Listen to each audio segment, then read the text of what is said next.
this would be relevant to the case, I'm not gonna grant this subpoena.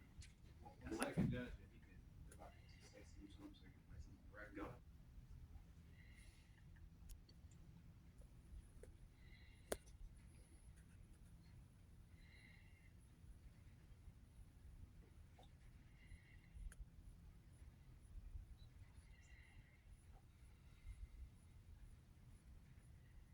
Right.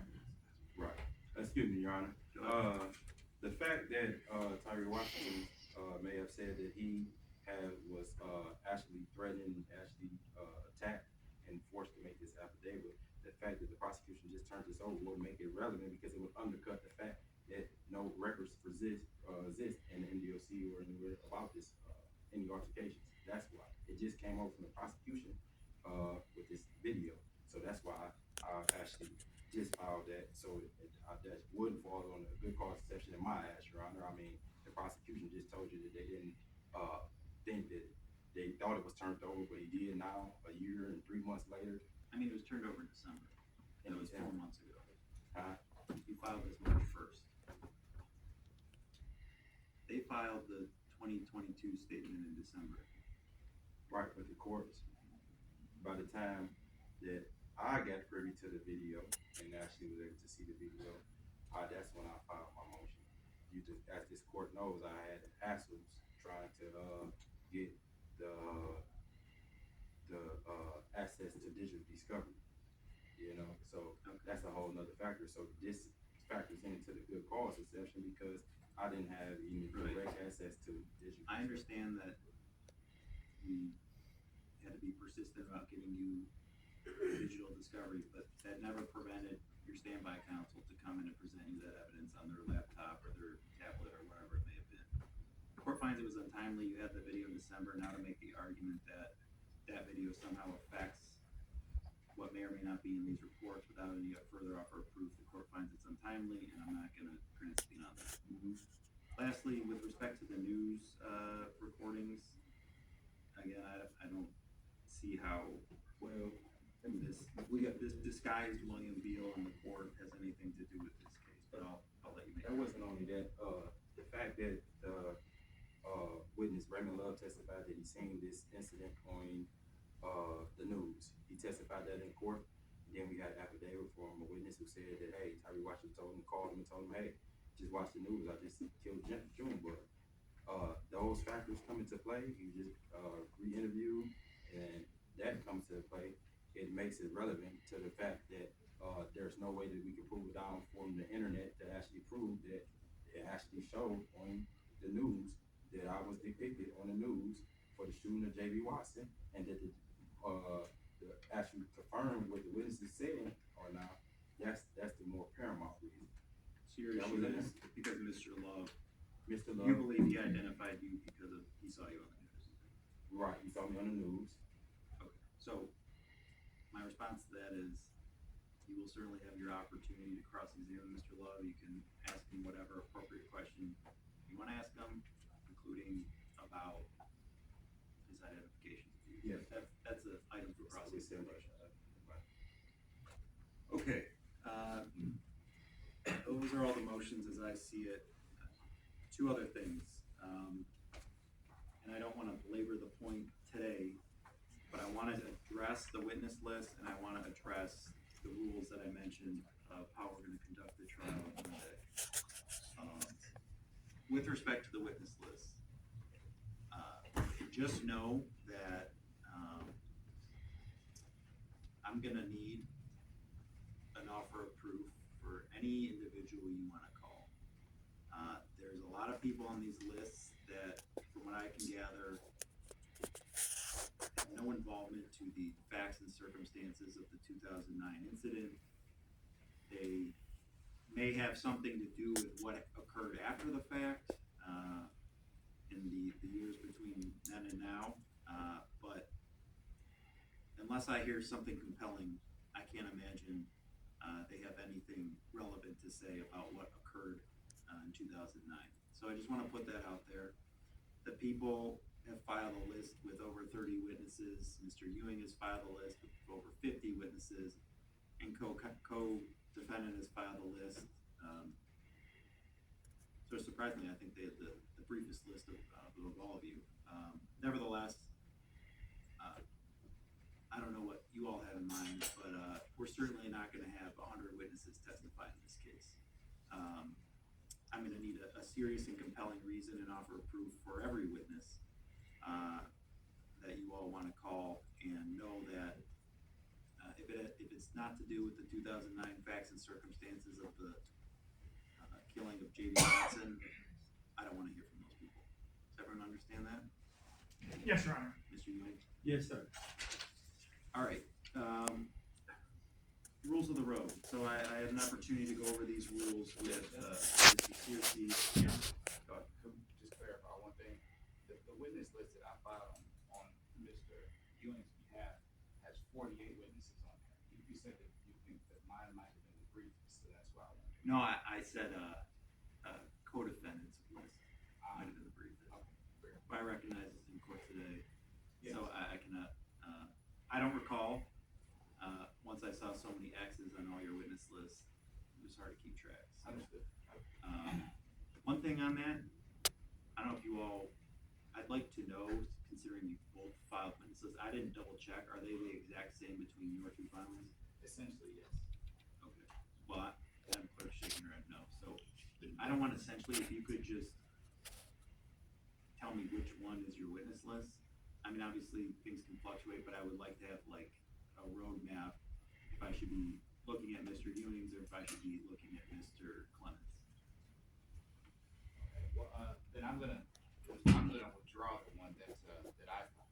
We're gonna yield to the one that Mr. Ewing. Okay. All right, rules of the road, with respect to this trial, we're starting on Monday. As the parties know, intentions, we are going to address the, any motions eliminated that need to be addressed pre-trial, specifically those involving, the game feud, game theory, motions eliminate, which had been joined by, co-defendant.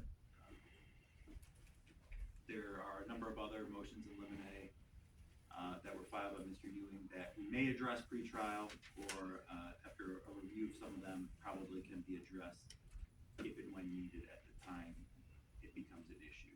But we will set aside time in the morning to address the motions eliminate, and then we will proceed with jury selection.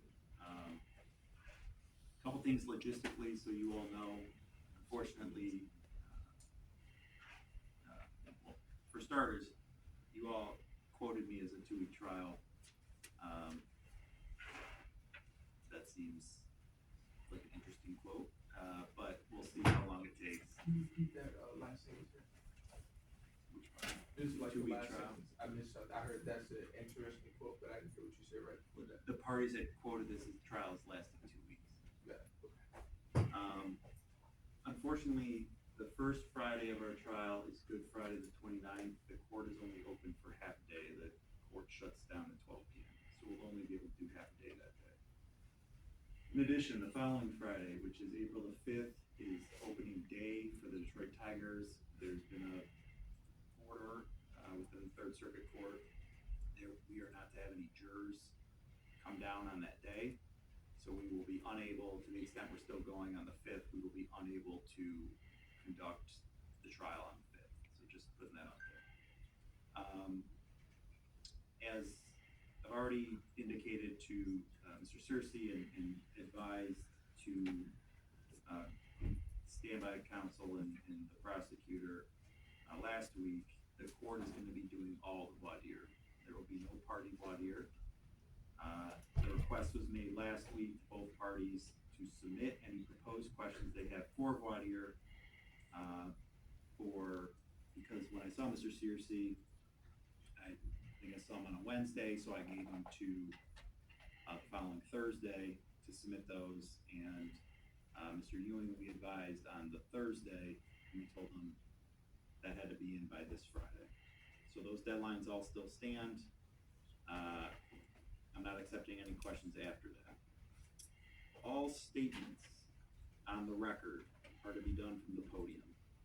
So there won't be any statements made sort of in this area behind Brian here. There won't be any walking around in the back. Everything that's on the record is to be done from the podium.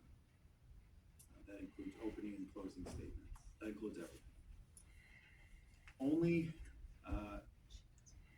the trial counsel, in the case of Mr. Searcy and pro per Mr. Ewing, may go on the record. This is not going to be a hybrid project. There will be, you're choosing to represent yourself, Mr. Ewing. You have 2 standby counsels that you can consult with and discuss items and issues with. But at no point in time will standby counsel be on the record. They won't be making their opening. They won't be making a closing. They won't be conducting direct or cross-examination. That will all be done by you, Mr. Ewing. Next, with respect to caps on opening and closings, each party is going to be given 25 minutes to give an opening statement if they wish, and each party will be allowed 45 minutes for a closing statement. Obviously, as the parties know, the people are entitled to a rebuttal closing.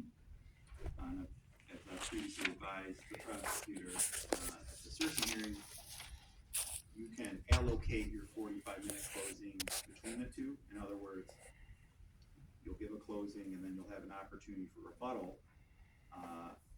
You will only get 45 minutes, but how you wish to divvy up those 45 minutes between the closing and rebuttal is up to you. You want to do 40 minutes and 5, 35 and 10, however you want to do it, but it's still a max of 45, which will be applicable to all parties. With respect to the direct and cross-examination of witnesses, there will be no examination after the recross stage. There will be a direct examination, there will be a cross-examination, there will be an opportunity for redirect and an opportunity for recross. I don't want any of you sitting up and being like, one more question. That's not happening. Recross is it. With respect to jurors, they will not be allowed to ask questions. I don't know if you care about that or not, but no juror questions in the trial. Any sidebars, any requests for sidebars are going to be done on the record. So there won't be any approaching of the court for a sidebar. If you have a sidebar or a request for a sidebar, let the court know. We'll excuse the jurors and we'll do the sidebar on the record. Just putting this out there, if I feel like you're abusing your request for sidebar, I'm not going to entertain them, and I'll just tell you to sit down. But we'll cross that bridge when we get there. With respect to approaching of witnesses, no party will approach witnesses, oftentimes if it's to present them with a document for impeachment or refresh the recollection, anything like that. There will be no party approach. That will all be done through the deputy. So if you want to approach a witness, let the court know. You'll provide whatever you want to approach them with to a deputy. The deputy will take to the witness, and that's how we'll conduct approaching of the witnesses. And lastly, with respect to any sort of disruptions in the court, I know previously, I think either certainly Mr. Ewing's and maybe even in Mr. Searcy's motion to sever trial, there was sort of floated information that there may be a disruption or there was a disruption at the past trial and we want to prevent against that. I of course agree. So with respect to any disruptions to the court proceedings by any parties, there will be one warning. I will do it outside the presence of the jury.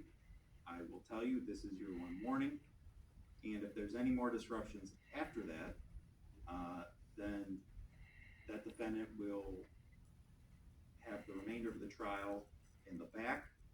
They will be provided with a laptop that is synced by Zoom to the court proceedings with audio and video, and counsel will be given an opportunity after every changeover of the questioning, so if it's after direct or after cross, to step into the back, consult with the defendant if there's any further questions that they want asked. So that's how we're gonna deal with disruptions. Those are the rules of the road I had for the proceedings. That's everything I wanted to cover in today's hearing. So with respect to that, is there anything else from the people? No, thank you, Your Honor. I just had a quick question on the proffer, is that something you want Monday morning or just like e-file prior to, When you say the proper, for the witnesses, the prospective testimony of the witnesses? that can be done orally. I don't need any filing on that. And thank you for stopping me because I do want to come back to something. I'll give you an opportunity in just a moment. So, we are at a position now where, as far as I can tell, there is an item B of the motion to compel the William Beal federal information. Item C, the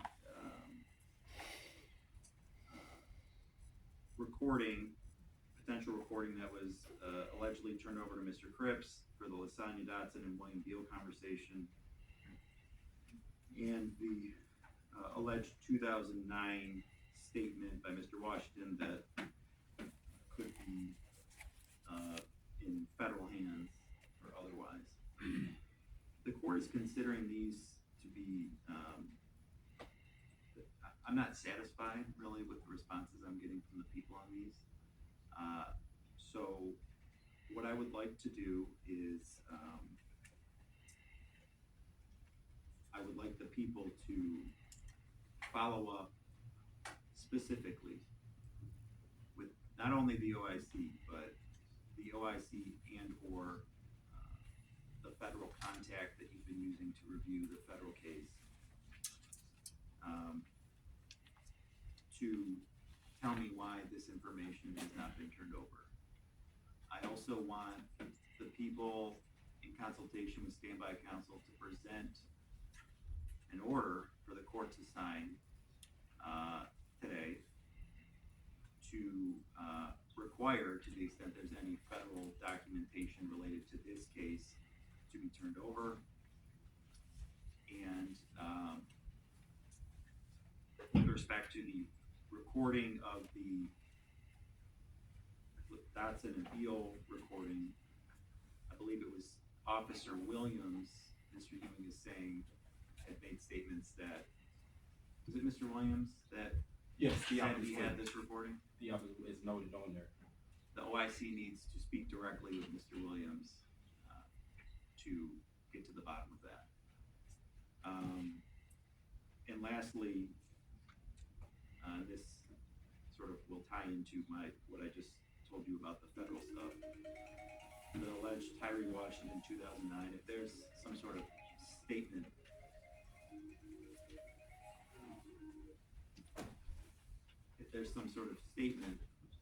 that could potentially be in the hands of the feds, you need to have the OIC and your federal contact confirm or deny that information. Because those three outstanding items do cause concern to the court in terms of what there is alleged to be included within this information. Specifically, with the William Beal federal stuff, he's got all these statements about his involvement in these facts and circumstances. I think that information should be known, as is the 2009 statement. If Tyree Washington made a 2009 statement, and DPD doesn't have it, but the feds do, I would like to know what the response to that is. And lastly, the Officer Williams said that he had an audio recording of this Dotson and Beal conversation. I think the OIC needs to talk directly with him to confirm or deny, or have him say what he's going to say. Today is Tuesday. I would like answers to these inquiries by the end of the week, by Friday, by close business Friday. And I'm going to leave open the potential to having a a small evidentiary hearing pre-trial on Monday, to ask the OIC some questions about this, if I see fit. You understand? Yes, Your Honor. You understand that, Mr. Ewing? Yes, sir. All right, now, let me just quickly, anything else from the people? No, thank you. All right, now, Mr. Ewing, go ahead. Your Honor, I just, went to the court rules and, there is a need for, the defense conducting a voir dire. There's a need for cross-examining of witnesses. So I'm going to, I have to let my counsels, standby counsels take over and conduct this thing according to how a trial should run. I can only believe the court is doing these security risks because I'm acting self-representation and you don't want me to approach a witness and impeach him. You want me to give it to a deputy. Hold on, because what you just said there, I'm confused. Are you making a request to have your standby counsel take over as your counsel, or are you making a request to have your standby counsel conduct certain aspects of the trial? Yes, due to the rules that you put in, I'm going to let my standby counsels be my voice. I'm going to let them, I'm invoke my right to counsel and let them, run this thing accordingly, because those rules, it straps us and it should strap the prosecution if they can't cross-examine anybody in, with a prior. The rules I just mentioned, Mr. Ewing, apply to both sides. I understand, but the reason has to be the trials normally are conducted where the prosecution goes up. And, Okay. So it has to be what the reason you put these rules in is place is because I'm acting self-representation, right? No, Mr. Ewing, the court is, in its discretion, is conducting rules of how it wants the trial to proceed to make sure it's done efficiently and fairly. Those rules apply to the people, they apply to Mr. Searcy, and they apply to you. You understand that? Yes, I understand that. Now, I need to understand, because now we're changing the goalposts, as it were, in terms of what you want. I need to ask you, do you want to invoke your right to counsel? I'm invoking my right to counsel, Your Honor. Okay. At this very moment. Then I'm gonna swear you back in, I'm gonna ask you some more questions, okay? Yes, sir. Mr. Ewing, can you please raise your right hand? Do you swear affirm to tell the truth in this matter? Yes, sir. All right, can you please state your name one more time for the record? Darrell Ewing. All right, Mr. Ewing, we've had this hearing, for about the last 2 hours, you've been present for this hearing, correct? Is that a yes? We need it. Yes, sir. And at the beginning of these proceedings, I swore you in, and we went through some voir dire questioning as to your intention to move forward and represent yourself in these matters at trial, correct? Yes, sir. And I went through, your rights with respect to that, and you had invoked your right to self-representation, correct? As I've done every time, yes, sir. Okay. And now, Mr. Ewing, you've indicated to the court that you've reconsidered that and you wish to have, what was standby counsel represent you as counsel, and everything that means with respect to the trial, is that correct? Yes, sir. Okay, now, I do have a follow-up. You have two gentlemen sitting next to you. Are you, and I don't necessarily know the relationship between you all in terms of retainers and all that. Who are you wishing to represent you? Both these counsels, Both one these counsel? counsels, I'm gonna invoke my right for both these counsels that I had a standby counsel to represent me at this trial. That would be Mr. Sinclair and Mr. Clements, is that correct? Yes, sir. All right. And, so in other words, you are relinquishing your, request and right to represent yourself for the trial, is that correct? Yes, sir. And you wish to invoke your right to counsel and Mr. Sinclair and Mr. Clements represent you for the trial? Yes, sir. Okay. And has anyone threatened you or promised you to make this decision? No one threatened me, no one promised me, And is this a decision you're making voluntarily and of your own free will? yes, sir, I have to, I'm compelled to let these guys do what they do, and so that. No, Mr. Ewing. You're gonna represent yourself, or you have a right to counsel. I've advised you of I'm the gonna. rules of the right to road. counsel. I'm going to Okay. right to counsel. I just need to make sure for the record. Again, are you invoking your right to counsel voluntarily and of your own free will? Yes, sir. Okay, thank you, Mr. Ewing. So, you can be seated. Was there anything else you had to say for this record today, Mr. Ewing? Everything else has been said on the record for today. You already ruled on the motion limits, and I'm gonna let these guys do what they do so we can have a good trial, Your Honor, and don't be any disruption or anything, or security risks, or, you know, I can't, the trial has to be done, conducted accordingly and properly in an orderly fashion, Your Honor. Okay. All right, thank you, Mr. Ewing. Everyone, that's it for today. The people, you know what you need to do by Friday this week. We will reconvene Monday. I would ask councils if you could all be here at 8:30, because I'd like to get started on preliminary matters ASAP. Thank you, Your Honor. Thank you. I'm sorry? You talking about Monday, or you talking about Friday? Monday. Friday was the deadline for them to present the, FOIA request. There's not a currently scheduled meeting for Friday, it'll be Monday. One of the things that, I'm sorry? one of the things, if I may, I wanted to confirm that the ground rules were gonna stay the same. I know I've had 3 trials in front of Your Honor before. I've never not been able to do voir dire. Yes, so we will address the rules, on Monday. I do need both of you all now, if you could just place your names on the record, I don't know if that was ever done. We placed our names on the record, but I'm Christopher Sinclair, 80512. And I'm Adam Clemens, P number 77233. Okay. So we will go over everything preliminarily on Monday, 8:30, please see here. Is there, again, anything else from the people? No, Your Honor, thank you. Anything else from the bench? Just briefly, you said we would go over that issue with the, voir dire and approaching witnesses and things on Monday. Yes. So do we still have questions, submitted by Friday? Yes, please. All right, thank you, everyone.